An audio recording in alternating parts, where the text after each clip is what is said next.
Hello जय हिंद साथियों, कैसी चल रही है आप लोगों की तैयारी। उम्मीद करता हूँ आप लोगों की तैयारी बहुत ही ज़बरदस्त तरीके से चल रही है। दोस्तों आज का प्रैक्टिस सेट नंबर हमारा 14 है। दोस्तों इस प्रैक्टिस सेट में हम लोग गांधी युग से बनने वाले जितने भी क्वेश्चन होंगे सभी क्वेश्चन को हम लोग वन लाइनर फॉर्म में करने वाले हैं। दोस्तों ये प्रैक्टिस सेट आप लोगों के लिए बेहद खास होने वाला है। अगर चैनल पर पहली बार विजिट करें तो एक बार चैनल को जरूर सब्सक्राइब कर लीजिएगा और बेल आइकन को प्रेस कर लीजिएगा। चलिए दोस्तों हम लोग अपने क्वेश्चन को स्टार्ट करते हैं। हमारा आज के प्रैक्टिस सेट का पहला क्वेश्चन है कि दक्षिण अफ्रीका में 21 साल से अधिक रहने के बाद गांधी जी किस सन में भारत लौटे थे। तो दोस्तों ये एसएससी सीएचएसएल में हाल ही की परीक्षाएं 2021 में पूछा गया है, तो ज़्यादा पुराना क्वेश्चन नहीं है। तो दोस्तों दक्षिण अफ्रीका में 21 साल से अधिक रहने के बाद गांधी जी किस सन में भारत लौटे थे, तो 1915 में लौटे। तो बिल्कुल आपका राइट आंसर है, सही जवाब हो जाएगा इसका।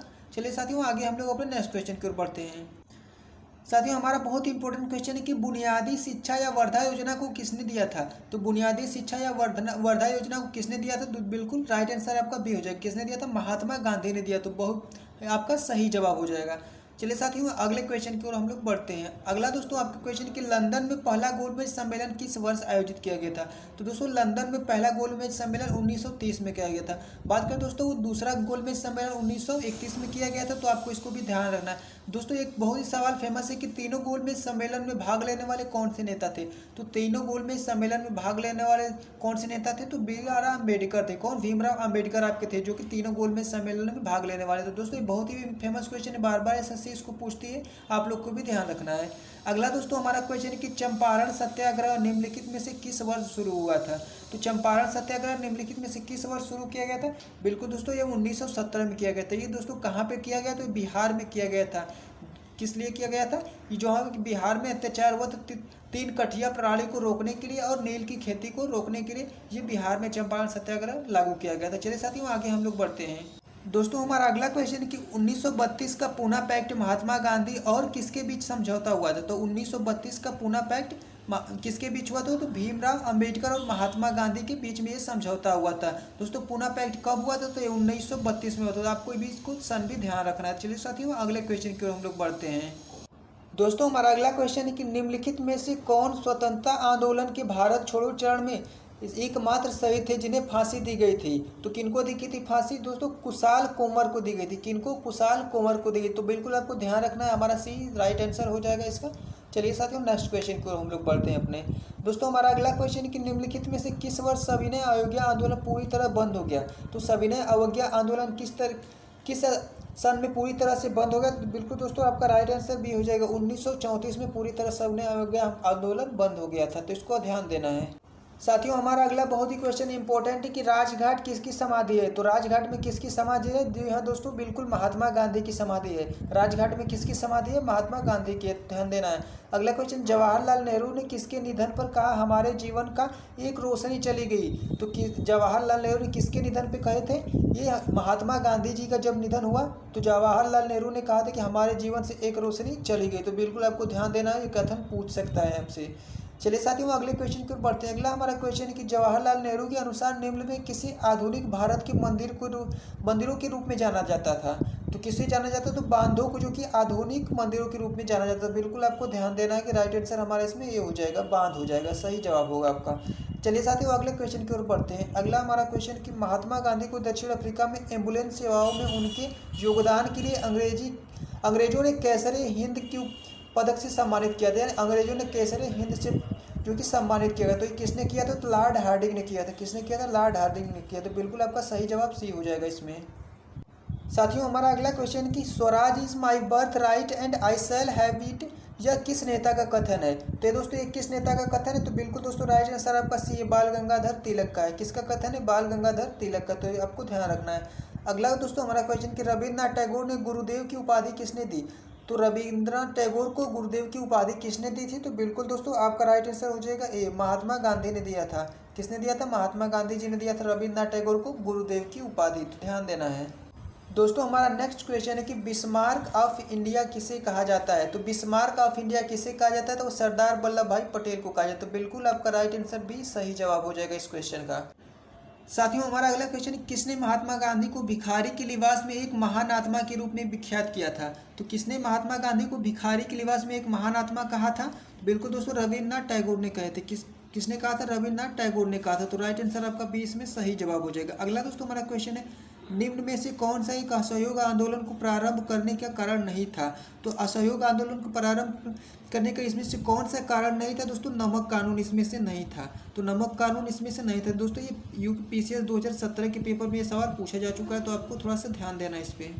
दोस्तों हमारा अगला क्वेश्चन कि जलियांवाला बाग नरसंहार किस गांधीवाद सत्याग्रह के संबंध से हुआ था? तो दोस्तों ये रॉलेट सत्याग्रह से हुआ था। किससे हुआ था? रॉलेट सत्याग्रह से हुआ था। बिल्कुल आपका राइट आंसर 20 में सही जवाब हो जाएगा। दोस्तों हमारा अगला क्वेश्चन कि जलियांवाला बाग हादसे में कौन सा ब्रिगेडियर संबंधित था? तो जलियांवाला बाग में जो कौन सा ब्रिगेडियर जो संबंधित था? तो General Dyer, brigadier general Dyer था इसमें। तो बिल्कुल आपका राइट आंसर बी हो जाएगा। अगला हमारा दोस्तों क्वेश्चन कि असहयोग आंदोलन के दौरान बिहार में कृषकों ने का नेतृत्व किसने किया था? तो असहयोग आंदोलन के दौरान बिहार में कृषकों का नेतृत्व किसने किया था? तो बिल्कुल आपका राइट आंसर ए हो जाएगा, स्वामी विद्यानंद किए। तो बिल्कुल आपका राइट आंसर ए सही जवाब इस क्वेश्चन का हो जाएगा। साथियों हमारा अगला क्वेश्चन कि असहयोग आंदोलन के दौरान किसने पटना कॉलेज छोड़ा जबकि उसकी परीक्षा के केवल 20 ही दिन बचे थे? तो ये बीपीएससी के पेपर में पूछा जा चुका है दोस्तों। ये वो कौन थे? तो जयप्रकाश नारायण थे। तो बिल्कुल आपका right answer C Jayaprakash Narayan right answer हो जाएगा। चलिए दोस्तों अगला क्वेश्चन की ओर बढ़ते हैं। अगला हमारा क्वेश्चन है काकोरी ट्रेन डकैती एक्शन में किन क्रांतिकारियों को फांसी की सजा दी गई थी? तो काकोरी ट्रेन डकैती एक्शन में किन क्रांतिकारियों को फांसी दी गई? तो बिल्कुल रामप्रसाद बिस्मिल और अशफाक अल्लाह खान को दी गई। तो बिल्कुल आपका राइट आंसर है, सही जवाब हो जाएगा इस क्वेश्चन का। चलिए साथियों अगले क्वेश्चन की ओर हम लोग बढ़ते हैं। दोस्तों हमारा अगला क्वेश्चन बहुत ही इंपॉर्टेंट क्वेश्चन कि निम्नलिखित में से कौन सा काकोरी षड्यंत्र यानी केस से संबंधित नहीं है? तो इनमें से कौन से है जो कि काकोरी ट्रेन षड्यंत्र से संबंधित नहीं? दोस्तों रामप्रसाद बिस्मिल जो कि संबंधित है, अशफाक अल्लाह भी संबंधित, राजेंद्र लाहिड़ी भी संबंधित। तो बिल्कुल सूर्यसेन इस घटना से संबंधित नहीं है। तो राइट आंसर आपका डी बिल्कुल सही जवाब हो जाएगा इस क्वेश्चन का। चलिए दोस्तों अगले क्वेश्चन की ओर बढ़ते हैं। अगला हमारा क्वेश्चन कि स्वराज दलिया पार्टी की स्थापना किसकी असफलता के बाद हुई? तो स्वराज दलिया पार्टी की स्थापना किसकी असफलता के बाद हुई? तो दोस्तों ये असहयोग आंदोलन किस बाद हुई? किसके असफलता के बाद हुई? असहयोग आंदोलन की बात। तो राइट आंसर हमारा बिल्कुल ये सही जवाब हो जाएगा। दोस्तों हमारा नेक्स्ट क्वेश्चन है कि भगत सिंह, सुखदेव और राजगुरु को फांसी कब दी गई थी? दोस्तों ये 23 मार्च 1931 को दी गई थी। कब दी गई? 23 मार्च 1931 में दी गई। तो बिल्कुल आपका राइट आंसर है, सही जवाब हो जाएगा।